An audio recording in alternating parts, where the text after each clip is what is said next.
গজাননকে বিসর্জন দিতে গিয়ে গঙ্গায় পড়ে যায় সুধা।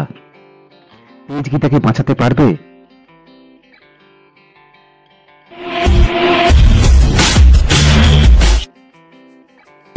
সবচেয়ে কম সময়ে জনপ্রিয় হয়ে ওঠা ধারাবাহিক শুভ বিবাহ। সোনামণি সাহা এবং হানি বাপনা অভিনীত এই ধারাবাহিক দর্শকের ঘরে ঘরে জনপ্রিয় হয়ে উঠেছে। মধ্যেই দেখা গেছে গজানন পুজো নিয়ে ঠাম্মি ও সুধার মধ্যে একটা বিভেদ সৃষ্টি হয়েছে। গজাননের হার হারিয়ে যাওয়া, সেটাকে খুঁজে বের করা, আসল দোষীকে ধরিয়ে দেওয়া, সবকিছুই আমরা দেখেছি। আজকের পর্বে কি দেখতে চলেছেন? দেখবেন গঙ্গার ঘাটে গজাননের বিসর্জনের জন্য হাজির হয়েছে সুধা, তেজ সহ বাড়ির সকলে। আনন্দে মেতে রয়েছে সকলে।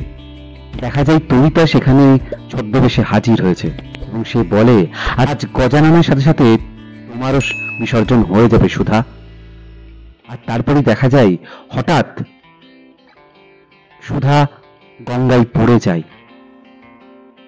জলে হাবুডুবু খেতে থাকে। এর পিছনে তরিতার কোনো চাল রয়েছে, কি তাকে বাঁচাতে পারবে?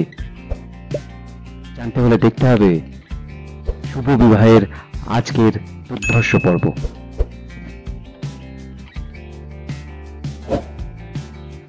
বাংলা ধারাবাহিকের সমস্ত রকম আপডেট পেতে আমাদের এই চ্যানেলটি শেয়ার করুন, লাইক করুন এবং সাবস্ক্রাইব করুন।